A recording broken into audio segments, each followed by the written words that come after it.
एक चरित्रवान ही ईश्वर को प्राप्त कर सकता है।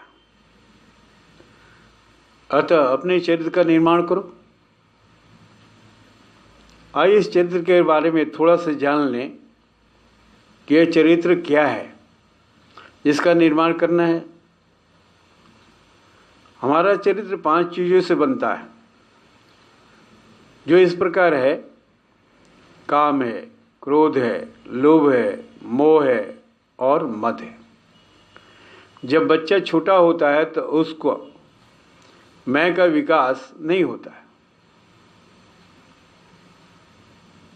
अतः वह नहीं कहता कि मैं हूं। इस हालत में उसे कोई भी बुलाता है तो उसके पास वह चला जाता है। उसके पास कोई भेदभाव नहीं रहता कि यह मेरे भैया हैं या मेरे पापा हैं, ये मेरी मम्मी है।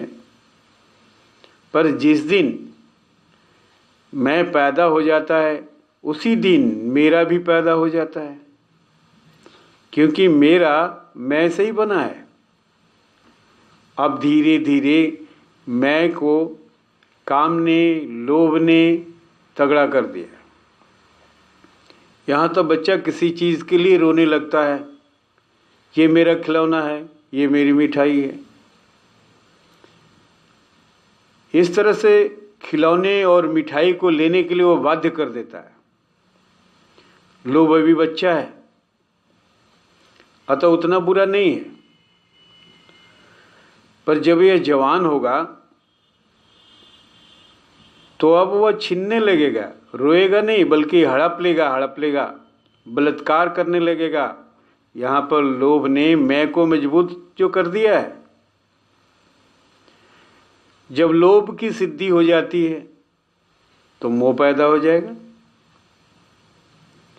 और लोभ की सिद्धि नहीं हुई तो क्रोध पैदा हो जाएगा। इस प्रकार मोह और क्रोध दोनों ही इस प्रकार लोभ के बच्चे ही हैं। लोभ से ये पैदा होते हैं। मोह की जकड़ लोभ से भी मजबूत होती है। अगर मोह पैदा हो गया तो समझ लो कंक्रीट हो गया, बहुत मजबूत हो गया। इतना मजबूत हो गया कि संत महात्माओं को भी नहीं छोड़ता, इन्हें भी भ्रमित करते रहता है। यह इतने सूक्ष्म रूप से काम करने लगता है कि इसे पकड़ना बहुत मुश्किल है। बहुत लोग इसे अपना कर्तव्य मानकर भी पालने लगते हैं।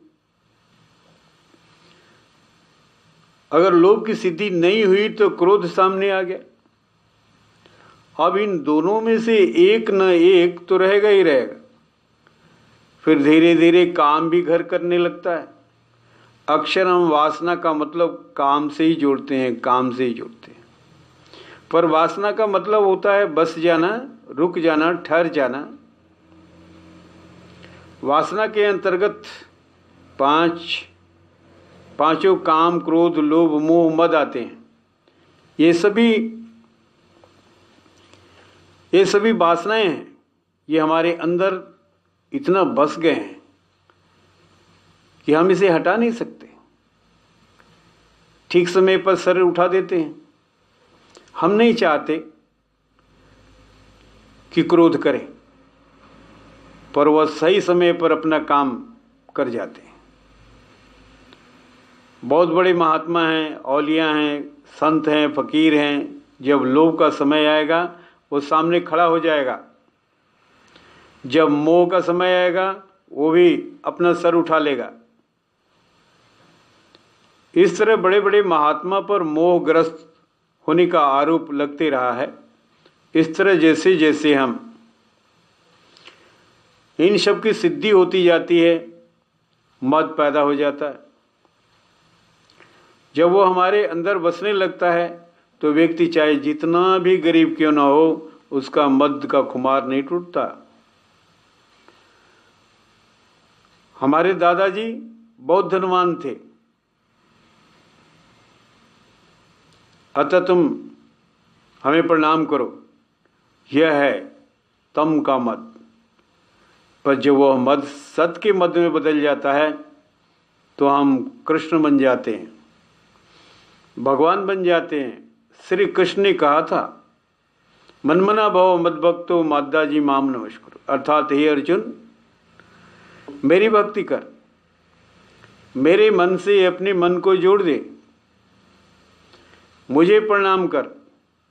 यह है उनका मत, सत्य का मत गुणकारी है। अगर भगवान ऐसा नहीं होगा, गुरु ऐसा नहीं होगा, तो कैसे संचालन करेगा? अगर उसे अपने आप पर भरोसा न हो, स्वयं हिल रहा हो, तो सृजन का काम कैसे करेगा? अतः वह अपना परिचय खुद देता है। अर्जुन को कृष्ण पर संदेह होता है कि वह उसका रथ हाँक रहे हैं, वह मालिक है और कृष्ण सारथी हैं। ऐसी हालत में क्या रथ मालिक एक सारथी की बात मानेगा? उसको गुरु मानेगा? नहीं मानेगा। अगर सारथी खुद न कहे, अपना परिचय खुद न दे, तो मालिक उसका परिचय नहीं पा सकता है। मेरे सारथी महान है और भगवान है, ऐसा नहीं मान सकता है। इस तरह ये पांचों काम क्रोध लोभ मोह एवं मद का विकास हमारे अंतर में बस जाते हैं, तो ये वासना हो जाती है। उसे नागरिकता प्राप्त हो जाती है, निवास के लिए मालिकाना हक मिल जाता है। ऐसी हालत में उसे निकालना बड़े मुश्किल हो जाता है। इसलिए चरित्र विकास की बात कही जाती है। एक चरित्रवान व्यक्ति ही ईश्वर को प्राप्त कर सकता है जब तुम्हारा काम तुम्हारे हाथ में हो, कंट्रोल में हो। जैसे चाहोगे वैसा ही करेगा। जब क्रोध कंट्रोल में हो, वह सृजकानी हो जाएगा।